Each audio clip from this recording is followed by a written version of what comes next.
So Nintendo just put out their financial report for the quarter, and man, are these numbers really interesting. The one that really sticks out to me is Nintendo Switch shipped 2.1 million units this past quarter, which is down from the 3.9 of last year's, but it's only 0.2 million units short of the PlayStation 5, which is really just not doing the numbers that Sony wants it to do. And also, before I go any further, Pierre485 on Twitter is where I'm getting all of this information from, so please, go follow them on Twitter. And while the Nintendo Switch is selling decently well at this point in its life, heading into the holiday season, where it will almost certainly sell even more units than it is right now, I have a couple of games here that I really want to point out, including Paper Mario The Thousand Year Door, which is sitting at 1.76 million units in just over a month.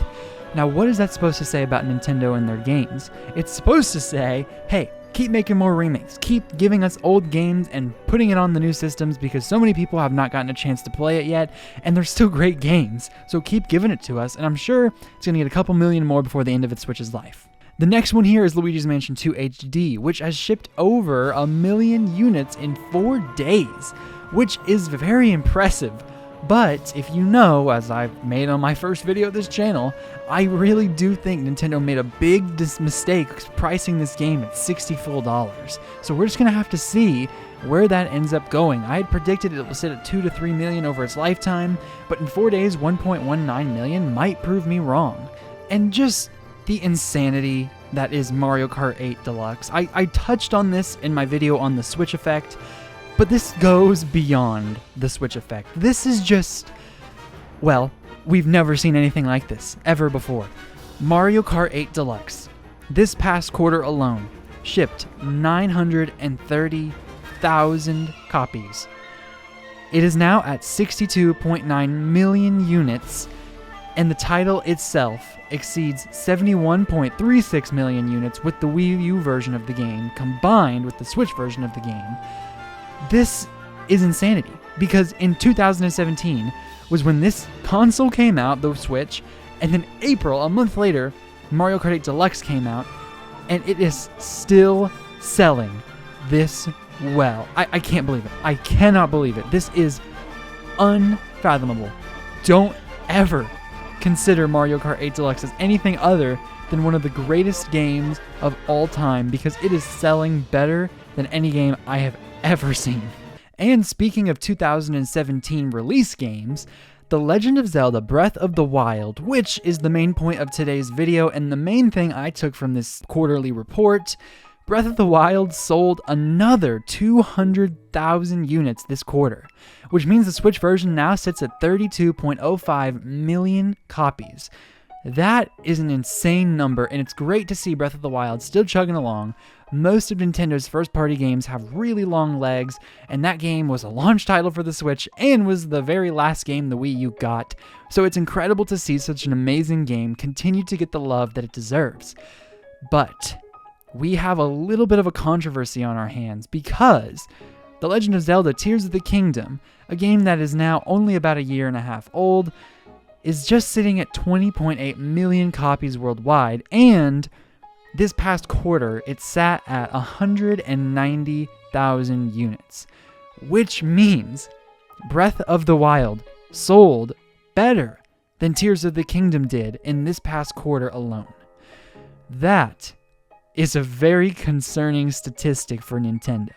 So why in the world has Tears of the Kingdom fallen off so hard to where it can't even outsell its predecessor, which came out 7+ years ago? Well, I have a couple of reasons I think this is, and one main reason that I feel is very concerning for Nintendo moving forward into the next generation. The first reason I feel Tears of the Kingdom isn't selling as well as Breath of the Wild actually has nothing to do with Tears of the Kingdom itself. It has more so to do with how Breath of the Wild is received by the general public and amongst Zelda fans. The Zelda series has always had its fair share of critics in every new release. Honestly, even since Ocarina of Time, every new game that has come out has faced so much controversy. You think of Majora's Mask. People didn't like how short it was, they didn't like the difference between Ocarina of Time and it it had this weird clock system and it didn't have the gameplay and dungeons like the first game did. It was a lot of criticism that was given to it at the time, but over time, it has become a cult classic. The next one is probably the even bigger example of this. The Wind Waker, coming out on the GameCube, was really hated upon reveal and even release. So many people were upset that Nintendo, with their most powerful system ever at the time that rivaled Sony and Microsoft, would not give the Zelda fans a gritty, realistic style where they could do so many amazing things with the GameCube, but they decided to go with this cartoonish, cel-shaded style. And looking back, once again, we see that those fans were generally objectively wrong, because this game stands out as one of the most beautiful games from its era. All of the other PlayStation 3 games and Xbox 360 games really don't look that good today. But if you pop in the Wind Waker on the original GameCube, that art style carries it so far. It is a timeless art style. Not to mention, it's one of the best storylines of any Zelda game and has one of the coolest iterations of Ganondorf. Which of course leads me to Twilight Princess. That version of the game had a lot of different problems as well, including the very, very slow start of the game. You can go about an hour and a half to 2 hours and still not be out of the grueling tutorial. There were so many people that loved Twilight Princess when it came out, but a lot of vocal critics as well. And the boiling point, of course, was Skyward Sword, which was criticized heavily upon release for its incredible linearity and not giving the player any freedom to do anything that they wanted to do. Sure, the dungeons were pretty amazing, but the gameplay and Fi and just all of the interruptions led to an overall clunky experience that many Zelda fans really didn't like. It's what led to the drastic shift in stylistic change of Breath of the Wild, redefining the entire series as we know it. Which leads me to Breath of the Wild, the whole point of this video. This is the reason I think Tears of the Kingdom is having a big problem keeping up. Breath of the Wild, when it released, was so highly anticipated and had so many people ready to play it on launch. And guess what? People bought their Switches and it was magical. They were able to take this massive game and this massive world anywhere they wanted. The novelty of playing your game wherever you want to play. And I think at the time, even though there were some Breath of the Wild critics saying stuff about the weapon degradation system and the story not being cracked up to what it should have been, those people were sort of just drowned out. I mean, out of all of the Zelda games I can remember throughout my entire life, Breath of the Wild was the least criticized at launch. It was hailed as the greatest game of all time by so many people, and because the Switch released alongside of it a magical time period, no one really got to hear the critics speak louder than they would have. It's one of those games that really people just love, and it's nostalgic for them already. I remember seeing videos 3-4 years in of people being like, man, I have just played this game 3 years ago, and it's already hitting that nostalgia for me the same way as games like Mario Galaxy and 64 would. So this is insane how legendary Breath of the Wild actually is. It is almost untouchable. There are so many people, especially now that Tears of the Kingdom came out, that look upon Breath of the Wild more fondly than ever.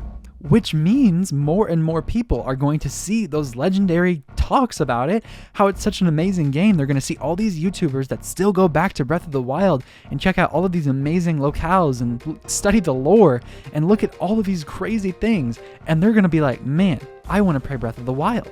And of course, I talked a little bit about this in my video on sequels. Sequels just don't tend to sell as well as the original. Because if you see an amazing sequel that you want to play, you're going to want to check out that first game first. So maybe some of these people, the 10K people who decided to go with Breath of the Wild over Tears of the Kingdom, maybe those people do intend fully on buying and playing Tears of the Kingdom, but they want to finish Breath of the Wild first. Because this is a direct sequel. It reuses the same world and NPCs, and you're not going to get the same enjoyment out of Tears of the Kingdom if you don't know the knowledge of Breath of the Wild first. But here is my main reason I think Tears of the Kingdom is not selling as well as Breath of the Wild, and as to why this is a very concerning thing for Nintendo moving into the next generation. I think Tears of the Kingdom isn't selling as well because it's $70 full. So many people are used to the $70 price point at this point with other consoles like the PS5 and Xbox Series. But that doesn't mean that the Nintendo Switch fan base, who was used to $60 at this point, is going to be willing to shell out that extra money for a game they're not so sure is even better than the original. Tears of the Kingdom was met with almost the exact same amount of hype as Breath of the Wild was at launch. People were discovering the depths for the first time and how that wasn't even marketed. It was truly a magical experience, but something felt different within the first month or two.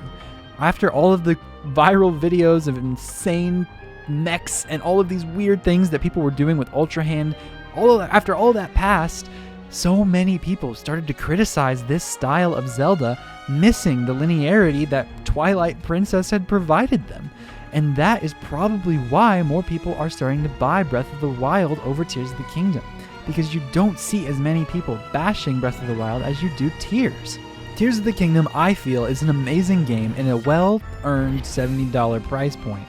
But Breath of the Wild didn't get that same criticism that the other Zelda games got at launch. Think about it. Every other Zelda game had to fight off all of these people saying, it's not like it should be, it's not like the previous game, it's not what I thought it should be.